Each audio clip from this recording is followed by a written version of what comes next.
Então, só voltando, né, que a gente começou a falar e o Instagram cortou. Então, só queria, professor, mais uma vez te agradecer do fundo do meu coração pela sua disposição em discutir com a gente esses temas tão importantes. E foram formuladas diversas perguntas aqui. Eu não vou abusar da sua paciência, mas eu só gostaria de mencionar algumas delas para que pelo menos o senhor tivesse ciência do que passou aí na live. Então, muita gente questionando a questão de um suposto abuso investigativo, como que fica essa duplicidade de investigações, um mesmo sujeito, às vezes, sendo investigado tanto pela polícia quanto pelo Ministério Público, né? Se o Estado tem essa possibilidade, se o Estado tem esse poder, né? Alguns mencionaram justamente como que fica a questão da investigação como uma função de filtro, se, no fundo, o processo penal, no nosso modelo, ele é basicamente uma repetição dos atos da investigação, né?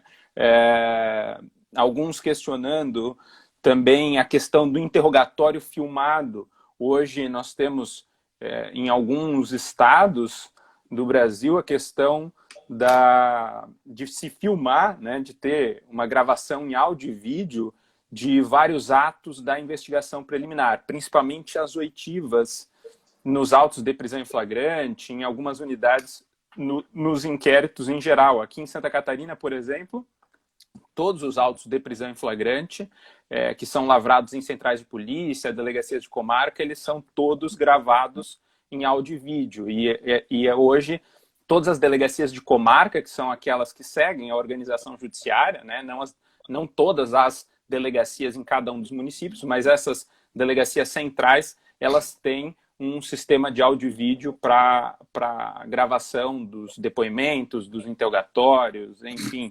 E daí alguns perguntando como que isso fica para esse aporte do conhecimento no processo penal, né? Se nós temos aqui uma solução ou nós temos um novo problema, né? Pela revalorização desse ato da investigação, né? Enfim, são muitas perguntas, eu queria deixar esse espaço para o senhor finalizar, se quiser comentar alguma delas, né? E eu queria aproveitar só para fazer uma pergunta pessoal, como que o senhor vê na reforma? Claro, o senhor participou da comissão de reforma do Código de Processo Penal, lá o PLS 156 de 2009, que agora foi para a Câmara dos Deputados, né? Recebeu outro número, acho que, salvo engano, é o PL 8045, salvo engano. E, claro, nós vemos agora um pacote anticrime no final de 2019, o que, de certa maneira, indica que nós não veremos, pelo menos tão cedo, acho eu, uma reforma global do Código de Processo Penal. Mas, enfim, como que o senhor vê essa questão? O senhor já colocou a sua posição muito claramente, o senhor já vinha com essa posição há bastante tempo, inclusive nas discussões sobre a PEC 37, sobre o poder de investigação do Ministério Público. Eu lembro dos seus textos e da sua posição muito firme, né, quando se dizia por aí que absolutamente toda a doutrina brasileira, e eu acho muito curioso essas generalizações, né, que toda a doutrina brasileira afirmava da possibilidade de investigação pelo Ministério Público, né? E eu sempre dizia, olha, nós temos que tomar cuidado com quem é toda essa doutrina brasileira, né? Enfim, mas como que o senhor vê essa questão num novo código? Por exemplo, nós vamos disciplinar essa questão da investigação do Ministério Público, nós vamos simplesmente ignorar a posição do Supremo, porque o que nós vemos na América Latina, e eu estive com o senhor em algumas dessas viagens, lá no Chile, no Uruguai, nós temos um modelo que, nesse giro do inquisitório para o acusatório, o juiz sai da presidência da investigação preliminar e vem o Ministério Público, mas o Ministério Público de fato assume esse lugar de presidência de toda e qualquer investigação preliminar. No Brasil, não. No Brasil, nós temos uma coisa absolutamente seletiva. Eu investigo quando eu quero, se eu quero, nos casos que eu quero, e até pouco tempo atrás, da forma que eu desejava, né? Então, como que o senhor vê isso, né? Eu só queria te ouvir a esse respeito e deixar essas considerações finais para o senhor realizar. As duas questões são muito interessantes e elas faziam uma outra conversa, porque a mim parece duvidoso, no primeiro caso, que se vai evoluir com a tecnologia para tudo que tiver tecnologia. Isso é inevitável. Isso é inevitável. Mas, em compensação, tem Constituição. E prova é aquela no crivo do contraditório. Sem surpresa, simétrica paridade. Ou seja, prova é aquela que se obtém no crivo do contraditório. Quando nós quisermos dar valor probatório para aquilo que se faz, mesmo gravando, aí está muito mais por conta de direitos e garantias individuais, para não ter abuso, para, enfim, para não ter essa coisa do juiz da custódia hoje, que quer saber se bateram no cara, não bateram, como que tem gente que acha que a audiência de custódia é para ver se a polícia bateu no cara. Então, fica aquela coisa, parece um negócio meio paradoxal, porque você faz uma audiência para o juiz ver se a polícia bateu no cara. Audiência de custódia não deve ser disso. Não tem esse sentido, quer dizer, por isso que é uma porcaria. Você vai lá, ainda que está no Pacto de São José, você vai lá buscar coisa americana, faz uma americanização brasileira aqui, dá essas coisas aí que a gente está vendo. Essas coisas que a gente está vendo. Então, mas isso tudo não exclui o avanço tecnológico, velho. Acho, porém, que a coisa mais relevante no avanço da investigação, primeiro, é que não vamos passar por cima da Constituição. Por isso o PLS 156 estava lá no inquérito. Mas, em compensação, ainda que tivesse sobrado a hipótese de um inquérito, pelo menos a formulação, o caderno, vamos dizer, que tinha, os autos, fossem para o processo. Se eles forem para o processo, dá aquilo que eu falei da maracutaia que Napoleão fez. Então, isso é um conhecimento que tem que ficar fora, porque ele não tem que servir para essa finalidade. E é isso que está se tentando fazer, ou se tentou fazer como barreira, depois de muita gente reclamar, na lei do Natal. Mas a questão que se coloca é assim, você não tem como fugir do avanço, e, portanto, é na direção dele que se vai caminhar. Mas mais avanço, talvez, do que a própria filmagem, porque aqui é pressuposto de garantia, inclusive, de incolumidade física dos réus, vamos dizer assim. De qualquer maneira, a coisa mais relevante do 156, que está na investigação do 156, é que a comissão fez força para tentar acabar com a burocracia do inquérito. Léo, o que mata o inquérito é a burocracia, Léo. Intimar testemunha, correr atrás, não levar para a polícia fazer perícia, voltar, sabe? Aquele corre-corre, aquela estrutura cartorial, tem um chefe de cartório, sabe? Aquela estrutura cartorial, senta, bota no computador, hoje já tem computador, mas até pouco tempo atrás não tinha nem computador, então bota no computador, o cara vai depor. O cara da polícia vai lá, o escrivão tem machucado, está doente, levou um teco, sei lá o quê, foi para o hospital, não está, o escrivão volta no outro dia, o cara perde o trabalho de novo, o cara de novo perde o trabalho para ter que ir lá, se não vai, vão buscar. Tem uma burocracia bestial. Investigação não serve para isso, Léo. Aquilo que a gente viu no Chile, no Uruguai. Aconteceu, a polícia levanta e traz da forma como levanta. Imagem, e veja como é vital. Imagem, declarações que ela toma falando. Ou seja, o delegado chega na delegacia de manhã e diz: hoje vamos apurar de manhã, vamos apurar o crime e tal. Fulano isso, fulano Beltrano aquilo, ciclano isso. Para isso que tem investigadores.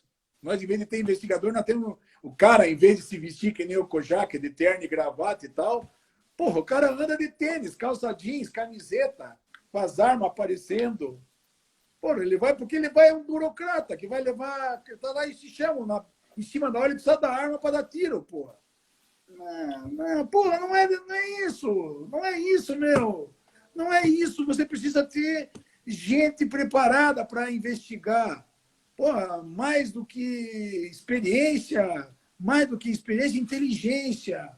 Porra, todo mundo, o cara tem que fazer inteligência.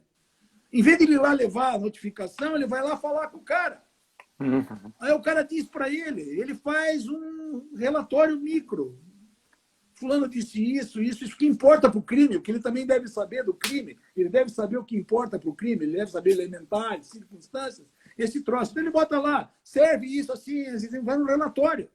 Ele faz o relatório que falou com o cara. Se for o cara, para se garantir, faz o cara assinar. Para se garantir. O cara não perde trabalho, ele não perde tempo. Se saírem 5, 4 voltam com o negócio. Aí, velho, funciona, porque a inteligência que vale é uma coisa de inteligência, você modela rápido. É por isso que, quando nós vimos no Chile, o negócio, o crime acontecia de tarde, no outro dia de manhã estava lá no foro, na audiência preliminar. Bobear já saíam com acerto, porque imagem, veja, isso é tecnologia, velho. Imagem, gravações, estava tudo lá na mão. E reportando, né, das testemunhas. Com isso é possível fazer uma investigação rápida. Mais das vezes dá para fazer a investigação, desde que ela seja inteligente. O que não dá é para fazer investigação burocrática, como é hoje. Inquérito administrativo. Eu fui presidente de não sei de quantas comissões de inquérito, quando era procurador do Estado. Rapaz, você mandava carta para o cara não vinha. Pô, terminei com o telefonei e disse, negócio é o seguinte, tá aí, vou te buscar. Ô, professor, não precisa fazer isso. Fica aí na porta que eu vou te buscar. Eu vou te buscar. Saía do meu lugar de trabalho, onde estava lá a comissão, de carro, com o meu carro, ia lá, pegava o sacana, trazia o sacana. Eu. Senão a porra não vai, velho. Se manda a intimação. O cara porteiro do prédio disse que não é para entregar a intimação. O cara deixa na mão do cara, mas aí o cara diz, vou trabalhar, volta só de noite. Aí o cara diz, então vou deixar com você aqui. Aí o porteiro tem ordem de rasgar a intimação e botar no lixo. Ele rasga e bota no lixo. Aí, velho, não anda. Porra, não anda. Então, aí é preciso inteligência. Quer dizer, inteligência para fazer a investigação e inteligência por cima, comandar a investigação. Isso que é a coisa mais importante, parece. Então, desde esse ponto de vista, não passo por cima da Constituição, mas acho que nós vamos na direção, até porque hoje tudo é online, né? Nós vamos na direção de tecnologia. Cara, se você fala com o cara, se você vai lá na fábrica falar com o cara, você liga para ele e grava um vídeo, como nós estamos fazendo aqui. E você grava o vídeo e depois faz um repórter que falou com o cara, etc e tal, bota uma fotografia dele falando e depois você faz. E se eles quiserem chamar o cara, porque lá tem que ter contraditório, eles chamam o cara lá. Então, veja como é possível fazer mais fácil, pilotar as coisas mais fácil. Então, tem meios. Então, isso me parece o ponto. E a segunda questão, para eu poder ir embora, é a questão do Ministério Público, né? Como fazer com o Ministério Público. Eu vou contar só uma história e com ela eu termino. Quando, em 2009, o presidente do Senado me nomeou também para participar da comissão, com os representantes dos partidos e da sociedade civil, a Universidade de São Paulo tinha gente, o Ministério Público, a Ordem, eu estava pela Ordem. Está muito em voga a discussão a respeito dessa matéria.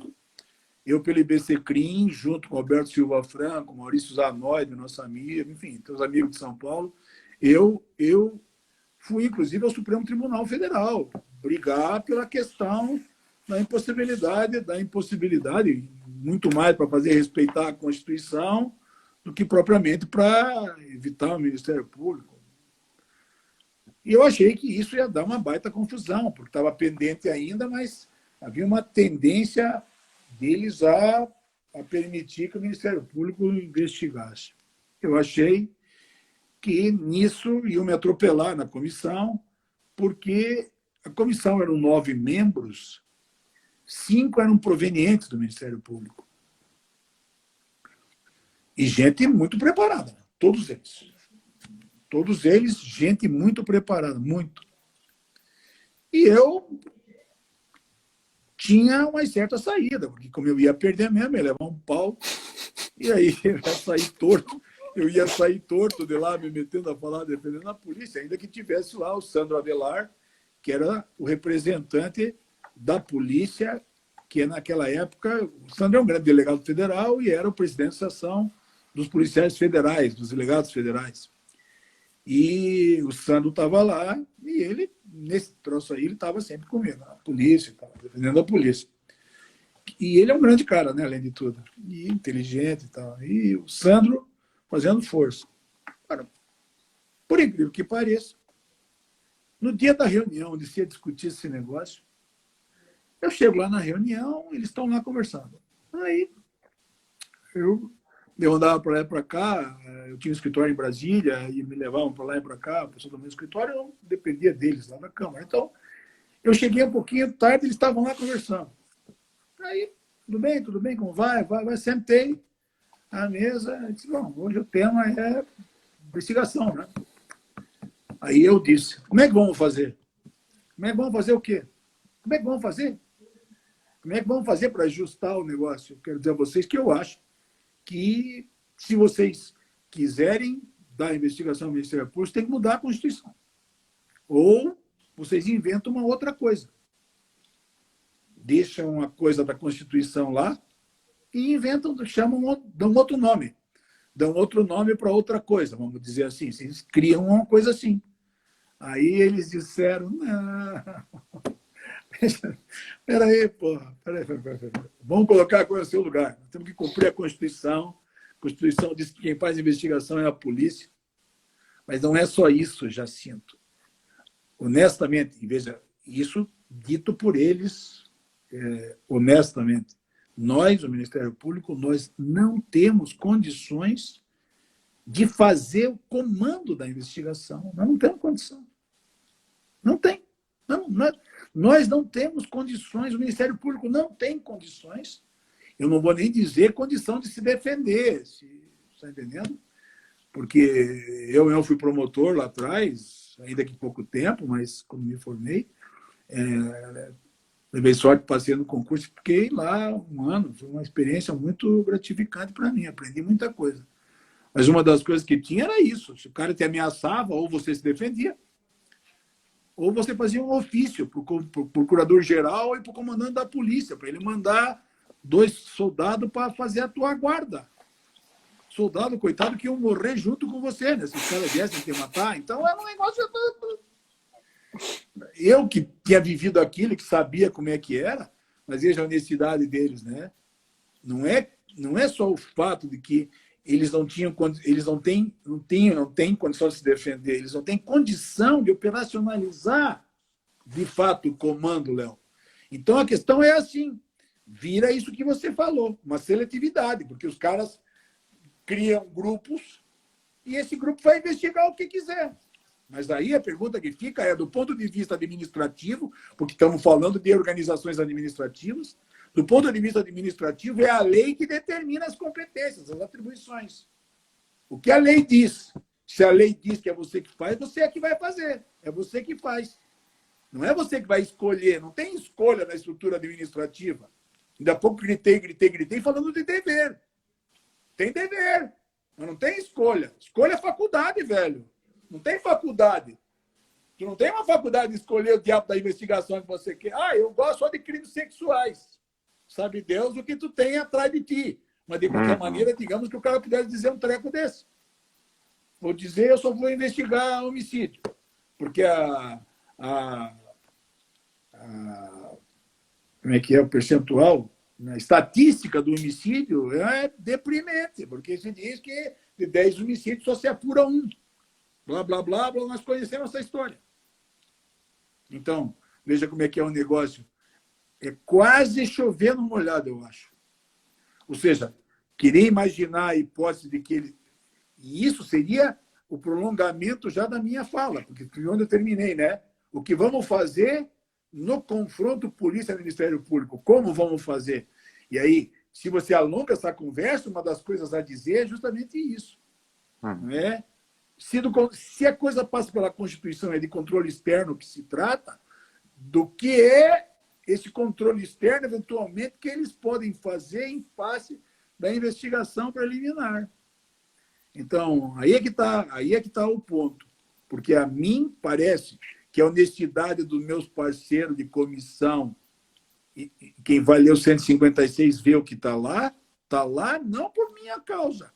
Está lá, eu botei o dedo também lá, mas está lá porque eles que podiam ter colocado, ou conforme pensam alguns deles, deviam ter colocado o Ministério Público comandando, eles foram honestos de dizer que o Ministério Público não tinha condição de fazer. Como não tem mesmo condição, Léo. Ou seja, vai ser, talvez, se for assim, vai ser um burocrata da ordens. Coisa que, desde o ponto de vista do comando, seria um horror para o inquérito, Léo. Um horror. Você tem 2 comandantes no inquérito. Não existe isso. Não existe. Atribuição administrativa é eminentemente legal. Teria que necessariamente separar as coisas. Na prática, isso é uma coisa que não vai acontecer mesmo, desista. Então, está aí a questão. Ou seja, acho muito difícil mesmo, porque eles não têm condição. Então, nós temos que pensar muito, Léo, é como nós vamos fazer para, num esboço de código, eu vi que você está lá, nos ajudando a montar um novo projeto para um código acusatório. Uma das coisas a pensar seriamente é isso, como fazer para poder deixar, porque ninguém vai passar em cima da Constituição, mas deixar equilibrado a coisa de modo tal a não haver desvio. Mas a insistência é na direção das condições para que a polícia possa agir. Esse me parece é o ponto. Central da nossa estrutura, né? Porque, como eu disse, isso é uma coisa tupiniquim. Então, nós vamos ter um sistema acusatório tupiniquim. Eles que se danem, porque nós temos uma Constituição tupiniquim. Ah, mas eu não gostei. Então, muda a Constituição, velho. Não me vem com história, porque tu tem que mudar a Constituição. A não ser que nós possamos largar a Constituição e fazer um código da nossa cabeça. Se for assim... Professor, tá bom, Léo? mais uma vez, muito obrigado. E é sempre um prazer te ouvir, uma aula tremenda. E se você permitir, eu vou deixar gravado aqui. Posso deixar gravado essa live?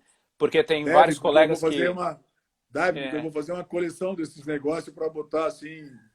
Fazer uma coleção desse negócio. Olha, sobre o inquérito tem lá, sobre não sei o que tem lá. É um curso completo de processo penal. Não, sobre tem lá. Ah, o cara não escreveu sobre o inquérito. Ah, vai lá ver lá que está lá. Vai lá ver. Então tá bom, professor. Mais uma vez, muito obrigado. E foi muito bacana poder dialogar com o senhor. Um grande abraço, se cuida, né? Se cuida. Grande abraço. Valeu, um abraço. Um abraço dos amigos de Joinville. Tchau, tchau. Um abraço.